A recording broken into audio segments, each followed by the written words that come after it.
Dear respected YouTube viewers, Purvanchal दस्तकारी, handloom, powerloom, Banarasi sari, dress material के production के लिए भी जाना जाता है। लाखों लाख लोग हैंडलूम्स की से साड़ियां बनाते हैं, पावरलूम से ड्रेस मटेरियल तैयार करते हैं। और ये जो पूर्वांचल में बनारसी साड़ियां, सूट, ड्रेस मटेरियल्स हमारे बुनकरों, दस्तकारों द्वारा बनाए जाते हैं, ये न सिर्फ इंडिया में बल्कि सारी दुनिया में मशहूर है। सवाल इस बात का है कि ये जो साड़ियां बुनने वाले हैं, ये जो दस्तकार हैं, बुनकर हैं, इनकी अपनी समस्याएं हैं, अपनी परेशानियां हैं। और राज्य सरकार या केंद्र सरकार इन बुनकरों के लिए, दस्तकारों के लिए कई तरह की योजनाएं लगातार लॉन्च करती रहती है। सवाल इस बात का है कि भारत सरकार या राज्य सरकारें जो योजनाएं लागू करती हैं, बनारसी साड़ी उद्योग, हैंडलूम्स, पावरलूम या ड्रेस मटेरियल में लगे हुए जो लाखों बुनकर हैं, दस्तकार हैं, उनके लिए जो भी योजनाएं लागू होती हैं, क्या वो योजनाएं आम बुनकर दस्तकारों तक पहुंचती हैं? क्या उसका लाभ आम बुनकर को मिलता है? ये एक प्रश्न है। हमारे साथ Adarsh handloom silk cooperative society limited के सदस्य हाजी शकील साहब हैं। आपका वेलकम है, खैर मकदम है हाजी शकील साहब। शुक्रिया कि आपने अपना कीमती समय हम लोगों को दिया। हमारे साथ परवाज हैंडलूम कोऑपरेटिव सोसाइटी के प्रेसिडेंट जनाब अनवार आलम अंसारी साहब हैं। वेलकम अनवार आलम अंसारी साहब। बहुत बहुत शुक्रिया। आपका बहुत बहुत शुक्रिया कि आपने अपना कीमती समय हम लोगों के लिए दिया। हाजी शकील साहब, आप एग्जीबिशन में जो भी सोसाइटी है उसकी तरफ से लगातार कई सालों से जा रहे हैं, तो कहां कहां आपने एग्जीबिशन में हिस्सा लिया? वहां अपनी बनारसी कपड़े हैं, ड्रेस मटेरियल्स हैं, वहां एग्जीबिशन आपने लगाया, उसमें क्या आपको तजुर्बा मिला? Banarasi suit, sari, dress material हमने लगाया कलकत्ता, दिल्ली, बॉम्बे, हैदराबाद, श्रीनगर, कश्मीर तक मैं ले गया उसको। जी। और हर लोगों को मैंने दिखाया और उसको माल भी बिका हम लोगों का। इसमें हम लोग 50 मेंबर काम करते हैं जी। और इससे माल जब तैयार हो जाता है तो हम लोग बेचते हैं वहाँ पर संस्था को। अब हम लोगों ने जो उसको तैयार करते हैं, हम लोग पूरी कीमत वहाँ पे नुमाइश जहाँ पे लगती है वहाँ पे हम लोग जाते हैं, बेचते हैं और घर आगे के लोगों को जिसका हाँ जिसका हिसाब किताब है। तो इसका मतलब ये हुआ कि ये जो Adarsh handloom silk cooperative society limited है, इसमें 50 मेंबर होते हैं जी। अच्छा, ये 50 मेंबर जो भी बनारसी साड़ी या पावरलूम से बनी हुई साड़ी या ड्रेस मटेरियल बनाते हैं, वो लाकर इस सोसाइटी में जमा करते हैं और फिर ये सोसाइटी उन ड्रेस मटेरियल्स को, बनारसी साड़ी को, जो कपड़े हैं, उन्हें एग्जीबिशन में जाकर सेल करती है। हम लोग उसको सेल करते हैं। आप लोग उसको एग्जीबिशन में आप लोग जाते हैं? हम लोग जाते हैं वहाँ पर। आपको दुकान अलॉट होती है हमारे TFC सेंटर से होती है जी, हमारे हैंडीक्राफ्ट से होती है, हैंडलूम से होती है। तो हम लोगों को भेजा जाता है और अच्छे भाव से वहाँ पर बेचते हैं जी जी। हम लोग पूरी कीमत मिलती है। अच्छा, तो जो ये मेंबर अपने ड्रेस मटेरियल्स इस सोसाइटी को देते हैं, उसको एग्जीबिशन में बिकने के बाद जो उनका वाजिब दाम होता है आप उनके मेंबर्स को दे देते हैं। ये जो संस्था है, ये इसका चुनाव किसके द्वारा कराया जाता है? क्या जिलाधिकारी द्वारा कराया जाता है? इसमें किसके द्वारा कराया जाता है? सोसाइटी हैंडलूम के जो डायरेक्टर इसको होते हैं जी, उन लोगों में होता है और उसके बाद उसको चुन के हम लोग लाते हैं। इसमें कितने डायरेक्टर होते हैं? ये 7 डायरेक्टर होते हैं जी। तो अब उसको हम लोग चुन के लाते हैं, वो हम लोगों को बताते हैं ऐसे ऐसे आप लोग करना है। हम लोग उसी बेस पर हम लोग माल तैयार करके लेके जाते हैं और हिंदुस्तान के हर स्टेट में हम लोग जाते हैं। अनवर आलम अंसारी साहब, ये जो चुनाव होता है संस्था का, ये चुनाव की प्रक्रिया क्या है? क्या डिस्ट्रिक्ट मैजिस्ट्रेट के निगरानी में होता है या कोई अन्य प्रक्रिया है? इन सोसाइटी का जो 50 सदस्य आप कह रहे हैं कि 50 मेंबर्स इसमें होते हैं अबाउट, इसका चुनाव कैसे होता है इन सोसाइटी? ये राज्य सरकार से रजिस्टर्ड होती है। इसकी हेड ऑफिस कानपुर में है जी, और इसकी जो है तो बनारस की रथ यात्रा पर हैंडलूम ऑफिस है।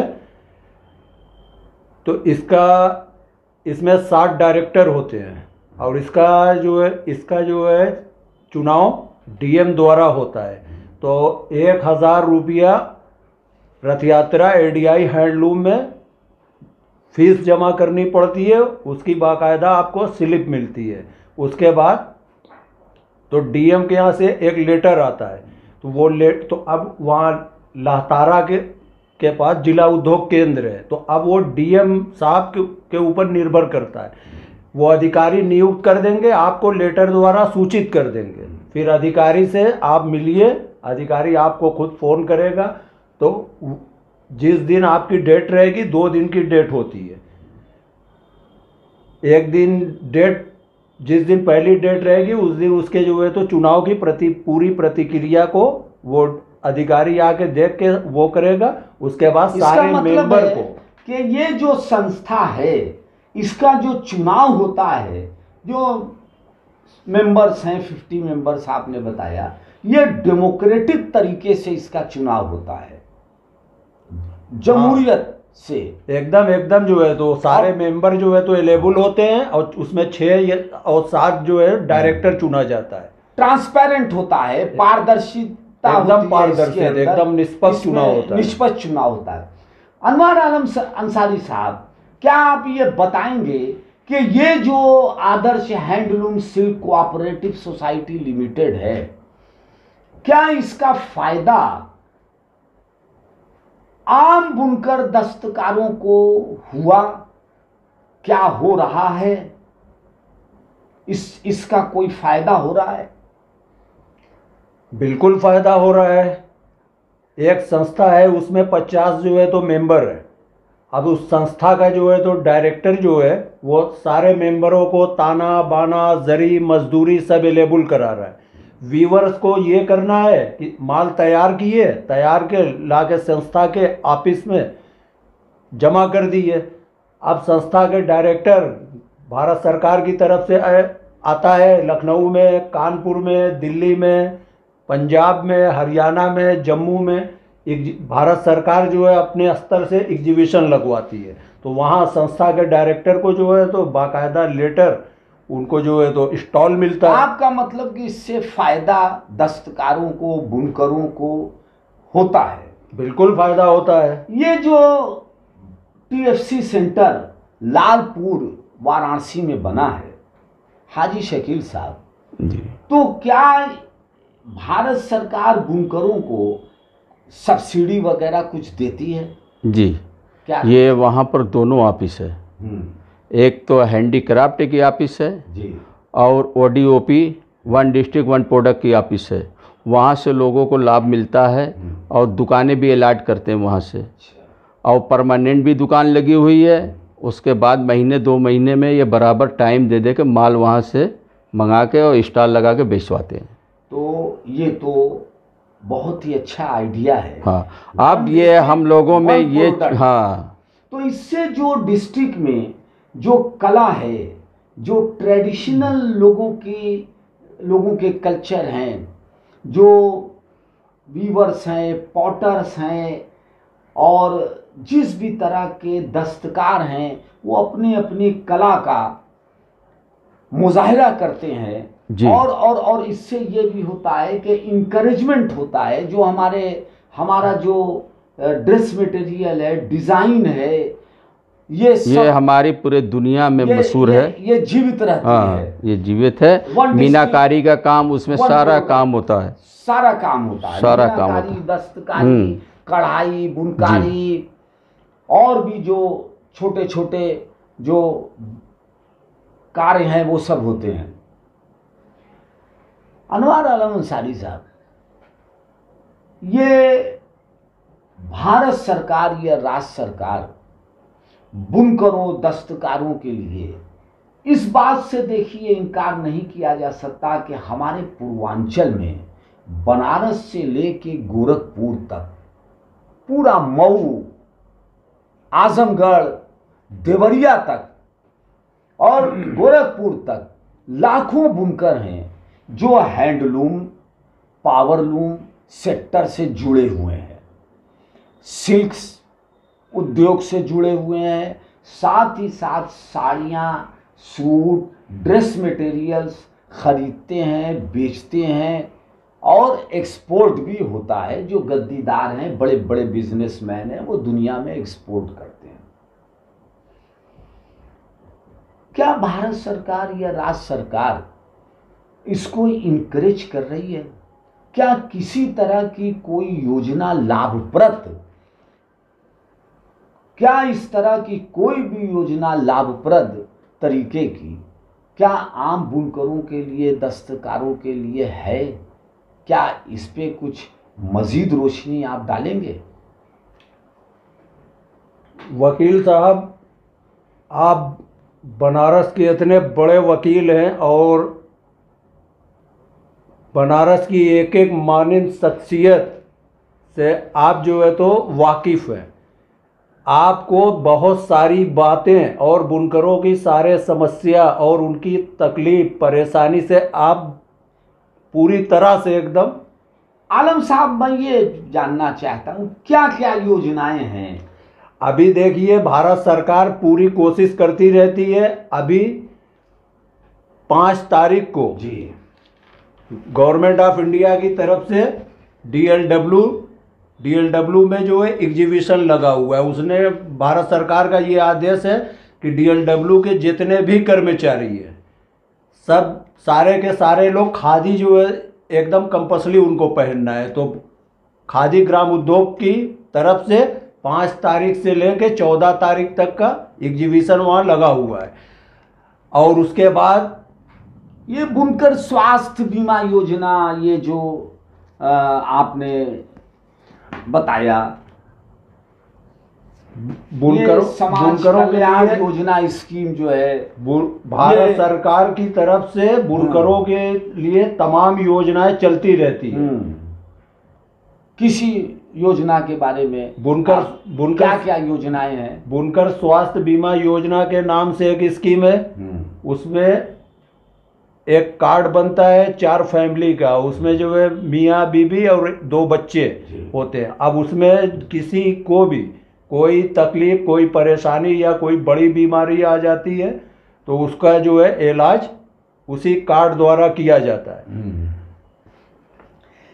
ये समाज कल्याण योजना स्कीम, ये समाज कल्याण योजना स्कीम जो है इस पर्पस से है कि कोई भी 50 साल से कम उम्र का लड़का, राष्ट्रीय पारिवारिक समाज कल्याण योजना, इसका पूरा फुल फॉर्म ये है, कोई भी 50 साल से कम उम्र का व्यक्ति अगर एक्सपायर कर जाता है तो उसकी बीवी और बच्चों के लिए 30,000 एक मुफ्त रकम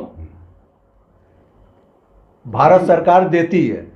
ये बुनकरों को हस्तकरघा प्रोत्साहन स्कीम, हथकरघा प्रोत्साहन के लिए भारत सरकार बहुत मशक्कत कर रही है, बहुत ही प्रयास कर रही है कि हैंडलूम जिंदा रहे। इस बिना पर 25% जो है, आप एक हैंडलूम लगाइए, 2 हैंडलूम लगाइए, 10 हैंडलूम लगाइए, 25% वीवर को जो है इन्वेस्ट करना है, बाकी रुपया बैंक द्वारा भारत सरकार जो है तो सहयोग कर रही है।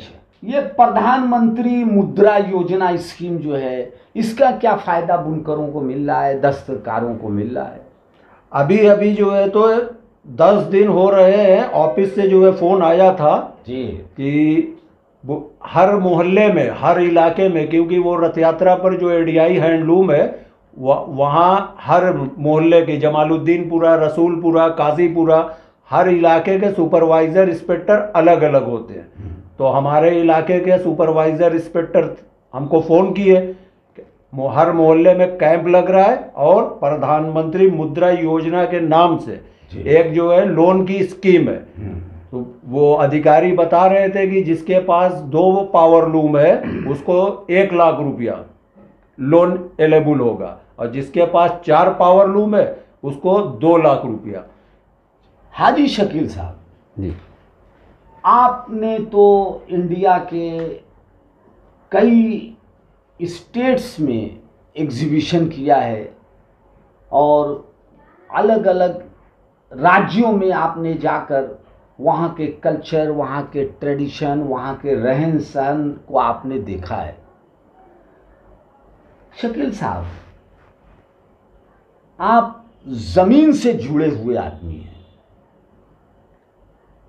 क्या ये सारी योजनाएं जो हमारी सरकार, चाहे केंद्र की हो या राज्य सरकार हो, ये जो योजनाएं हैं क्या सिर्फ कागज पर हैं या इन योजनाओं का लाभ वाकई में आम बुनकर दस्तकारों को मिल रहा है? देखिए तनवीर अहमद सिद्दीकी साहब जी, आप इसके मामले में अब इसमें देख रहे हैं जी। और हम लोगों ने यहाँ से हर स्टेट में जाते हैं दुकान लेकर के, हम लोगों का जो माल बिक जाता है वही सबसे बड़ी बात है। और जो गवर्नमेंट जो हम लोगों के ऊपर जो किया है कि आप बैंक से लोन ले लीजिए, आप बैंक से ये ले लीजिए, कर्ज ले लीजिए, या आपके इतनी सब्सिडी देते हैं, उसके लिए हम लोग को तालीम की कमी है। तालीम की? हाँ, अगर आज तालीम हो तो हम लोग हर चीज़ का फ़ायदा उठा सकते हैं।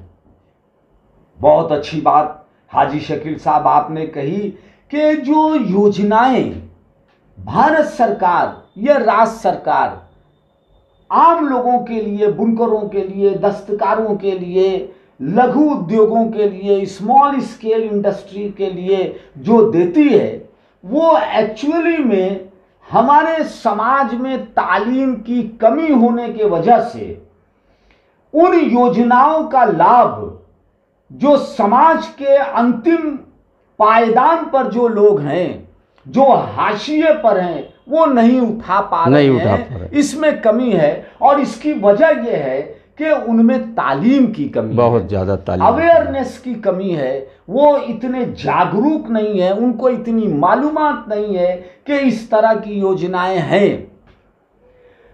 और इसके लिए जिनको मालूम है, जो तेज हैं, जिनकी ऊंचे लोगों में पकड़ है या ऊपर उठते हैं, बैठते हैं, वो तो इसका फायदा उठा लेते हैं, मगर आम आदमी जो कमजोर है, सीधा साधा है, आम बुनकर दस्तकार है, वो इसका फायदा अभी पूरी तरह से नहीं उठा पा रहा है। तो इसके लिए हमारे समाज के लोगों की भी जिम्मेदारी है कि वो लोगों को जागरूक करे, जो भी सरकार की योजनाएं हैं उन योजनाओं को आम बुनकर, आम गरीब दस्तकार लोगों को बताए, मोहल्ले मोहल्ले में छोटी छोटी गोष्ठी करे, छोटे छोटी मीटिंग करे और उस मीटिंग में उनको बताए कि इस तरह की योजनाएं भारत सरकार की या राज्य सरकार की हैं। इसके साथ साथ ये जो हमारा सरकार का जो डिस्ट्रिक्ट लेवल पे जो हैंडलूम एसोसिएशन है या जो यहाँ पे संस्थाएं हैं, उनकी भी जिम्मेदारी है कि वो जैसे लेबर ऑफिसर हैं या लघु उद्योग यहाँ पे अधिकारी हैं, इनकी भी जिम्मेदारी है कि वो मोहल्ले मोहल्ले जाएं, कैंप करें और लोगों को बताएं कि भारत सरकार या राज्य सरकार की तरफ से बुनकरों, दस्तकारों, आम लोगों के लिए ये योजनाएं हैं। जैसे चश्मा बनाने के लिए सरकार के तरफ से योजना है। जैसे कोई गरीब है, अगर लड़की की शादी है तो उसमें भी डिस्ट्रिक्ट मैजिस्ट्रेट के द्वारा उसमें सहायता दी जाती है। वृद्धा पेंशन है, विधवा पेंशन है, ये सारी स्कीमें जो हैं।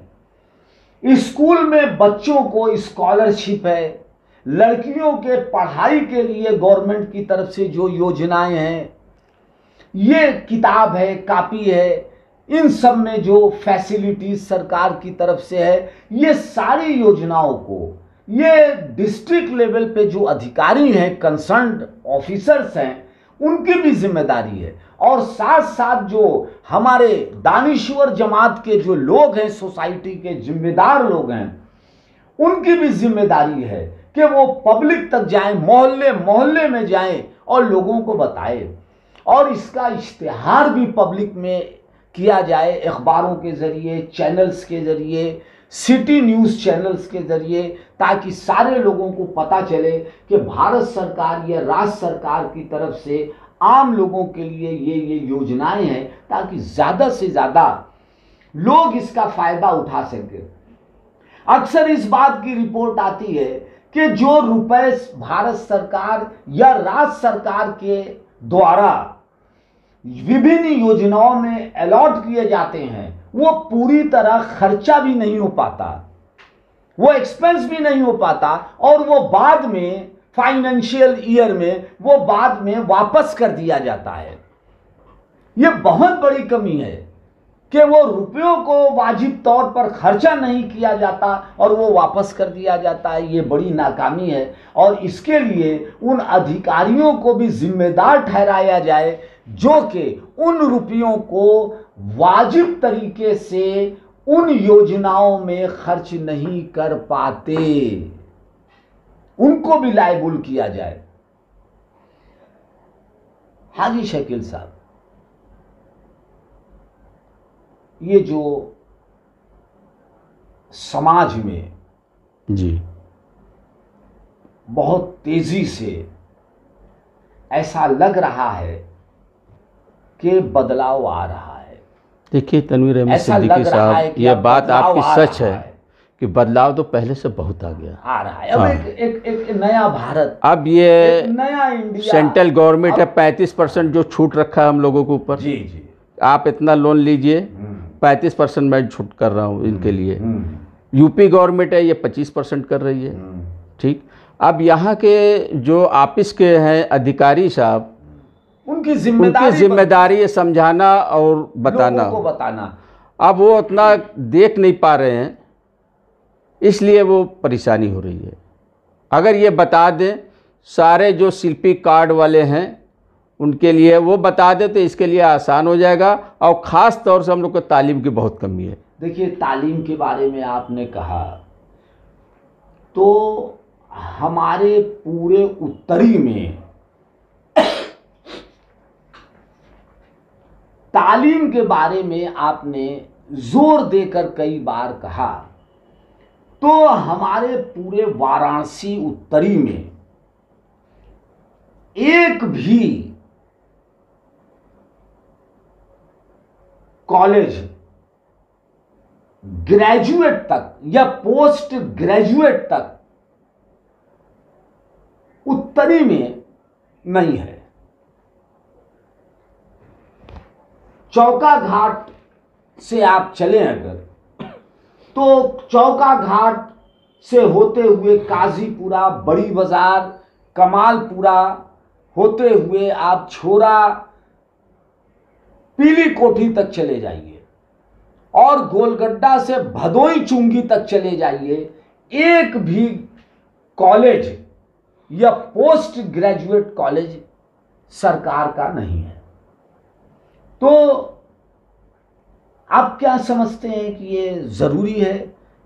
जी बहुत जरूरी है कि सरकार उत्तरी में एक girls college, government girls college और एक गवर्नमेंट बॉयज कॉलेज को जितने जल्दी हो सके इसको इस्टेब्लिश करे, बनाए, ताकि उत्तरी की जनता जो कि डेंस पॉपुलेटेड है वहाँ ज़्यादा से ज़्यादा यहाँ के लोग, यहाँ के बच्चे ग्रेजुएट हो सकें, पोस्ट ग्रेजुएट हो सकें, ताकि उनका मुस्तकबिल और रोशन हो सके।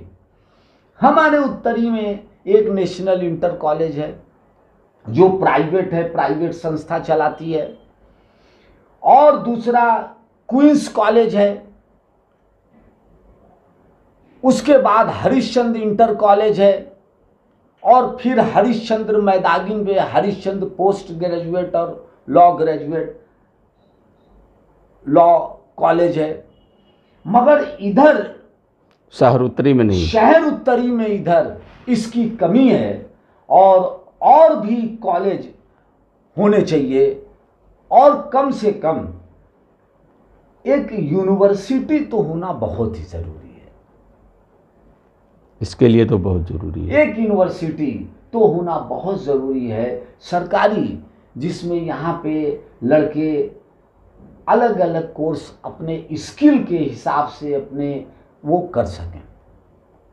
बहुत बहुत शुक्रिया आप सब लोगों का, आलम अंसारी साहब और हाजी शकील साहब। हमें उम्मीद है कि सरकार इसको समझेगी और कोई न कोई रास्ता या समाधान निकालेगी, क्योंकि ये लाखों बुनकरों, दस्तकारों के रोजी रोटी से, उनके एम्प्लॉयमेंट से, उनके मुस्तकबिल से, उनके बच्चों के मुस्तकबिल से जुटा हुआ ये मामला है। और ख़ास तौर से शहर उत्तरी में एक कॉलेज, पोस्ट ग्रेजुएट कॉलेज, एक यूनिवर्सिटी की बहुत ही ज़रूरत है, ताकि इस इलाके में हमारे जो बच्चे हैं, लड़के हैं, लड़कियां हैं, वो ज़्यादा से ज़्यादा तालीम हासिल करें, और ये जो विकास की दौड़ है, ये जो डेवलपमेंट है, इसमें इस इलाके के लोग, बनारस के लोग पीछे न रह जाएं। शुक्रिया, थैंक यू वेरी मच।